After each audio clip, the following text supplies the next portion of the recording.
Mr. Ruger, proceed. Could I have the court reporter read back my last question, please? Sure. Denise?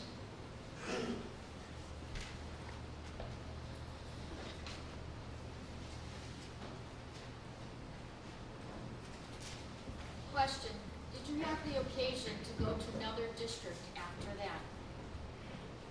You can answer that question. I went to the 7th District, which is located at 61st and Racine. And what were your duties and responsibilities at the 7th District? I was a patrol officer. And how long were you at the 7th District? I was there for a few months.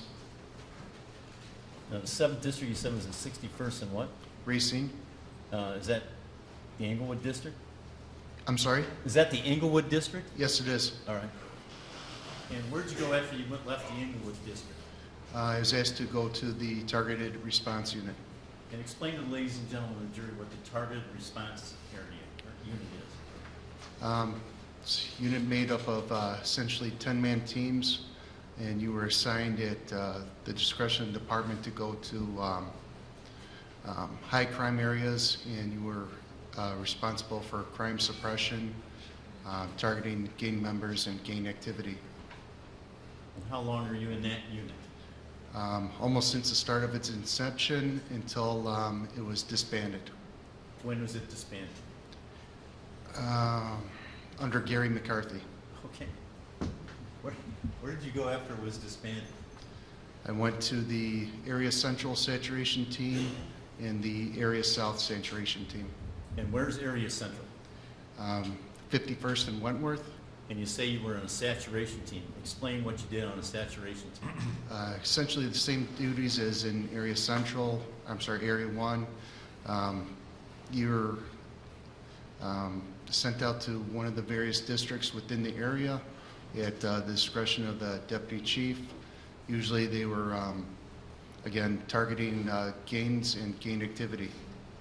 And then you went to Area 2, is that right? Yeah, Area South, which was formerly known as Area 2. And where is that located? 727 East 111th Street. And you had the same duties and responsibilities down there? Yes, only it was the far south side of the city. Okay. And where did you go after that? After that, I went back to the 7th District. How long were you in the 7th District the second time? A few months. And where'd you go from the 7th District? And after there, I went to the 8th District at 3420 West 63rd Street. All right. Now, in all those years from 2001, and when did you go to the 8th District? I'm sorry. January of 2014. All right. So from 2001 to 2014, you worked in various jobs in the Chicago Police Department. Is that correct? Yes. All right. Did you ever have occasion to arrest or be involved with people who had guns? Several. Then did you ever have occasion to be involved with people who had knives? Yes. Did you ever have occasion to draw your gun? Unfortunately, I've had to. And how many times did you say you had to draw your gun? I don't know. Would it be more than 10? Yes, More than 20? probably. At any time from 2001 until October 20th of 2014, did you ever fire with your weapon? Objection, Judge. Overruled. I'll allow you wide latitude on cross-examination. No, and I'm very proud of that. All right. Now I want to direct your attention to October 20th, 2014. Did you work the night before that? No, I did not. Did you work on October 18th?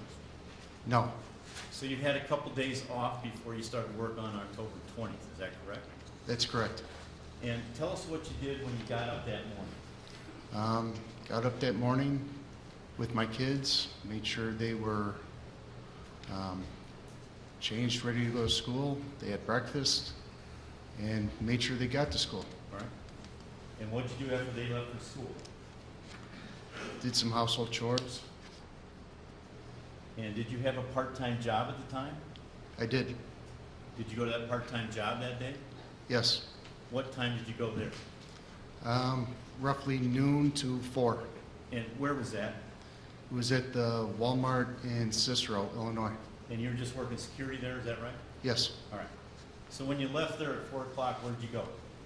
Went back home, had some dinner. And did you have occasion to take a nap or anything like that? Yeah, I took a nap right before work. All right. So what time did you go to the district? About 9 p.m. And that's when you had to start work that night, is that right? That's correct. And where's the first place you went when you got to the district? Went to the locker room and changed. And did you have occasion to go to roll call? Yes, I did. Who were you going to work with that night? Officer Joe Walsh. And had you worked with Joe Walsh in the past? One time prior. All right. So this is the second time you're going to work with Mr. Walsh? Yes, it is. You went to roll call, is that right? Yes. And after roll call, where did you go? Went to the 7-Eleven. No, but you got your car, right? Yes. Who was driving your car? Excuse me. Officer Walsh. And you left the district and went to the 7-Eleven first, is that right? Yes. All right. And what time do you think you got to the 7-Eleven?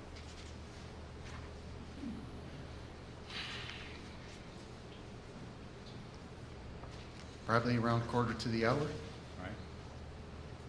Did you have, and you left the 7-Eleven, right? Yes. Did you hear, now, you're wearing a radio on your person, is that right? Yes. And Officer Walsh is wearing a radio on his person as well? Yes. Did you receive any radio traffic as you were either leaving the 7-Eleven or had just left the 7-Eleven? I observed, well, I heard 815 Robert calling in a call of distress. All right. And what did you and Officer Walsh do when you heard that radio transmission? We responded. We were a rapid response car. Our duties were to go to any in-progress calls, would also being called for, officers asking for assistance. Where was the 7-Eleven? 59th and Pulaski on the southwest corner. All right, so you were going in response to some call for help, is that right? Yes, And so you got in your car, correct. Officer Walsh is driving. That's correct. Which direction did you go? Northbound, On what? Pulaski. All right. Do you know if your lights and sirens are going at that time? I don't remember. Fine. Did you hear any radio traffic on the way to, well, strike that. Were you headed north on Pulaski? That's correct. And do you know that, were you going to 40th Street in Pulaski, or do you know? Could you repeat that, please? Yeah, were you going to 40th and Pulaski, or do you know at that point? I don't remember if while we were heading into the car, Joe told me, or while we were in the car. I didn't hear where exactly their call of assignment was. I don't remember. And on the way up north on Pulaski, did you hear any of the radio traffic? Yes, What did you hear? I heard 815 Roberts saying that their tire had been slashed. Do you know if you turned on your lights and sirens at that point? I know at that point they were definitely activated because I remember the sirens. And did you know at that point where you were headed? Yes, Where were you headed? we were heading to 40th and Carlo. It was one of the K streets. Can't say Right. which one. And just so the jury understands, those streets are just west of Pulaski, is that right? Correct. All right. Did you have occasion to get to the intersection of 40th and Pulaski? Yes, I did. And what happened when you got to that intersection? At 40th and Pulaski, we made a left-hand turn. We would have been going westbound. Right? Did you have occasion to see anyone on the street at that point? Yes. Who did you see? What did you see? To the right, I saw a man next to a car. He was pointing a little bit further west and south from his location. And when you say pointing, he was like this? He was feverishly pointing. Did you look in the direction he was pointing?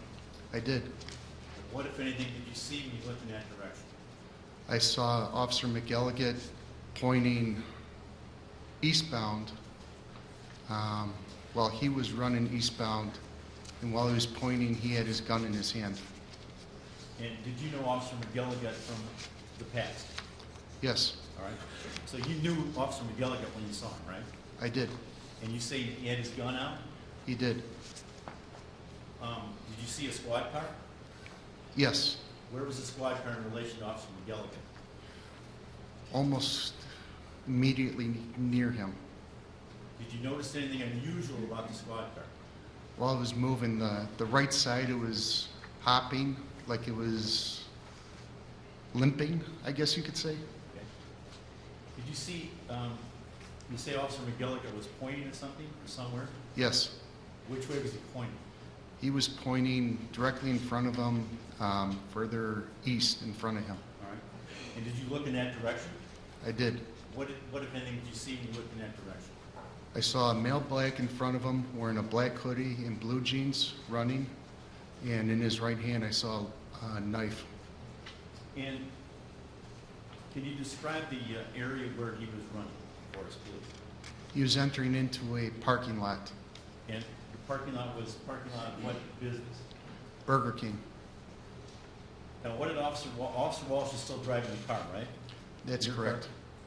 What did he do did you point out to Officer Walsh, I see this guy running in the parking lot? No, he pointed him out. Okay. Did he then where did he drive the squad car? We entered into the parking lot and drove on a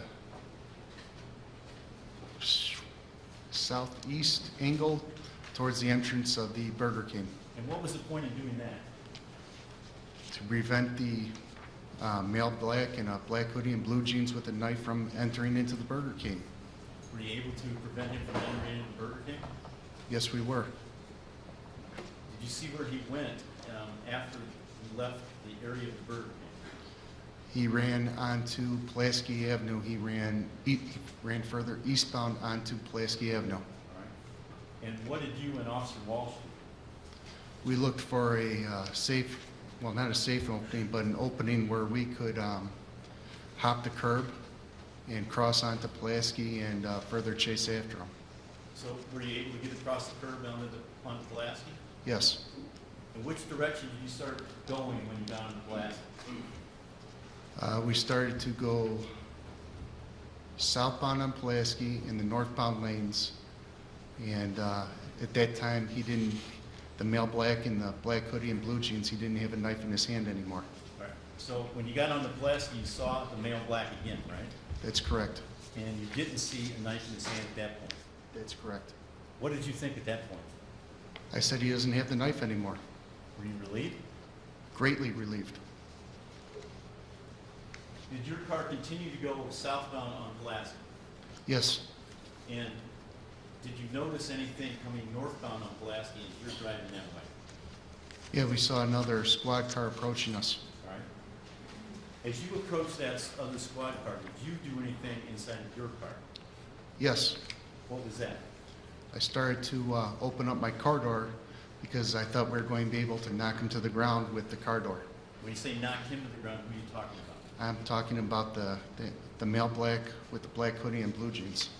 And were you able to knock him to the ground with the car door? No, the other car was coming at us way too quickly and we had to get out of its way. And did Officer Walsh say something to you at that point? Yes. What did he say? He either told me to stay in the car or close my door. I don't remember which one it was. So then you had to drive around the squad car that's coming north, is that right? That's correct. Did you lose sight of the guy with the hoodie and the blue jeans? And strike that. You now know that the person with the hoodie and the blue jeans was Laquan McDonald, is that right? That's correct. All right. So when you drove around the squad car that's coming north, did you lose sight of Laquan McDonald at that point? Yes, I did. And for how long did you lose sight of him? Moments. Were you able to get back onto, well, you never left Pulaski, right? That's correct. So you were able to get around the other car coming north? Yeah, the other car kept on driving north and I think we kept on driving south for about 5 car lengths maybe? All right, so the other squad car did not stop for Laquan McDonald, right? No. As you got around that other squad car, could you then see Laquan McDonald again? Yes. All right. What were you trying to do at that point when you got around that other squad car? We're trying to keep them from continuing heading eastbound on that southeast angle and to enter into another business. What was the other business? The other business was a Dunkin' Donuts. So you're trying to block him from the Dunkin' Donuts as well, correct? Correct. And did Officer Walsh, did he eventually park the car? He did. He parked it on a southwest angle, straddling the lines. And was that right in front of the Dunkin' Donuts? I believe so, yes. As you were driving around that car before you parked, were you looking back at Laquan McDonald? Yeah, I was looking at him over my right shoulder. And at any point did you see him? Objection meeting. At this time, your past preliminaries, Mr. Ruger, stop leaving. Sustained. What, if anything, did you see Laquan McDonald do as you're driving around? He kept on coming towards us. Right? Before you parked, did you see him do anything? Well, no. So, Officer Walsh parked the car, what did you do? I immediately got out of the car. And did you see Laquan McDonald when you got out of the car? Yes. While I was exiting the car, I could. All right. Did you see anything in his hands? Yes. What did you see? I saw him extend out a knife, flicking it towards the side. And how far away from you was Laquan McDonald when you flipped out that night?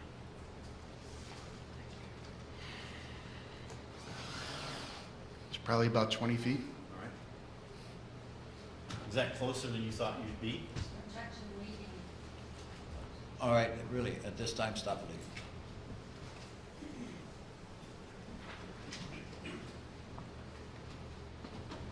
Do you know where Officer Walsh went when you got out of the car? No, I don't. So you don't know if he was behind you or where he was, right? No, I lost focus of him. I was focusing on Laquan McDonald. Could you see anything else other than Laquan McDonald? I saw another squad car approaching from the north at us, and I saw an empty field to my left, What was Laquan McDonald doing? advancing on me. And could you see him, his face? Yeah, I could. I won't What, if forget anything, it. did you notice about his face? His face had no expression. His eyes were just bugging out of his head. He had just these huge white eyes just staring right through me. And did you say anything to Laquan McDonald? I was yelling at him, drop the knife. I yelled it, I don't know how many times, but that's all I yelled. And did he keep advancing toward you? He never stopped. How close did he get to you?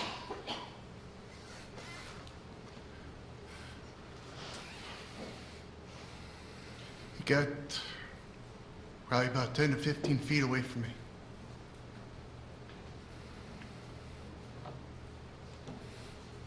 And when he got 10 to 15 feet away from you, what did he do?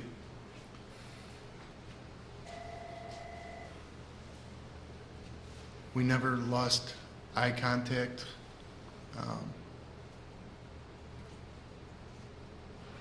Eyes were bugging out. His face was just expressionless. And he turned his torso towards me. And what, if anything, did he do with his arm? He waved the knife from his lower right side upwards, across his body, towards my left shoulder. And when he did that, what did you do, officer? I shot him. And when you say you shot him, do you know if you actually hit him or not? Objection meeting. Not really, No. overruled. I'm sorry? Do you know if you actually hit him or not when you shot him? I have no idea. I didn't know at the time. All right. Do you know how many shots you fired? No. What happened when you started shooting? I'm sorry? What happened when you started shooting? I'm sorry, could you repeat that, please? Sure. You all right? Yeah. What happened when you started shooting? What happened to Laquan McDonald when you started shooting? Eventually, he fell to the ground. Did he ever drop that knife? No. And after you realized that he fell to the ground, did you stop shooting? Once I recognized that he was on the ground, I stopped shooting. And what did you do when you stopped shooting? When I stopped shooting, I put my gun down. Can you stand up and show the jury what you did, please? Initially, I was like this. I put my gun down to maybe a 45-degree position. And I started to approach while yelling at him, drop that knife. All right. He still had dropped the knife, is that right? No, he did not. And when he was on the ground, what, if anything, did you observe about him while he was on the ground?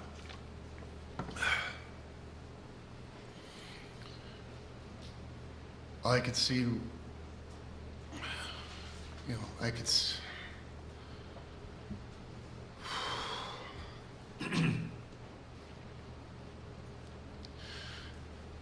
see him starting to push up with his left hand off the ground.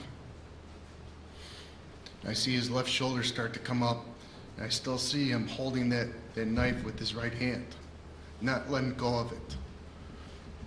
And his eyes are still bugged out. His face has got no expression on it. During that time on the ground, did you say anything to him? I'm yelling at him, drop that knife. How many times you think? I couldn't tell you. And he never dropped it, right? He never dropped it. So, when you saw him move like that, what did you do?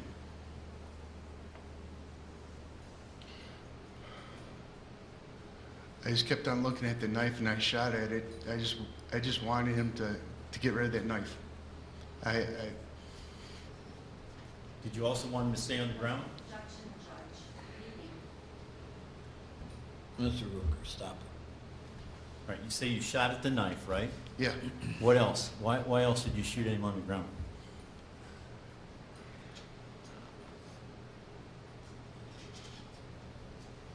I wanted him to stay on the ground because it was going to be an easier position for us to take him into custody. And explain your gun to us. People have talked about a slide lock. What does a slide lock mean? Slide lock means the gun is locked backwards. The gun meaning the actual slide that cycles the cartridges up from the magazine. And when there's no bullets left in the magazine, it automatically locks back. You could say violently locks back to let you know that it's out of ammunition. Did you know how many shots you had shot until that slide lock locked? No, So when the slide lock locked, what did that indicate to you? that the gun was empty. And what did you do when the slide lock locked? I ejected the magazine from the gun and I reloaded the weapon as I was trained. You were trained to reload the weapon? Yes. Did Officer Walsh say anything to you at that point? He said, Jason, I got this. Was Officer Walsh armed? Yes. Did he have his gun out? He had his gun on Laquan McDonald on his approach. Was Officer Walsh able to kick the knife away from Laquan McDonald? Yeah, he kicked that knife probably as hard as he could. It only went a couple of feet. And after that, what did you do? I screamed into the radio, we need an ambulance.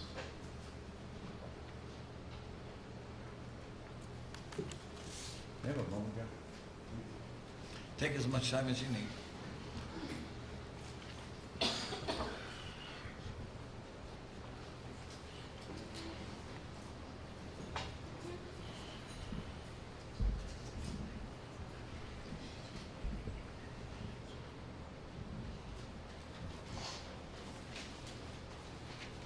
That second volley, if you will, of shots, how many shots did you think you shot that second time? think I fired 2 or 3 shots. Thank you, Jason. Ms. Gleason. Hey, if you like that video, be sure to subscribe to our ABC7 Chicago YouTube channel.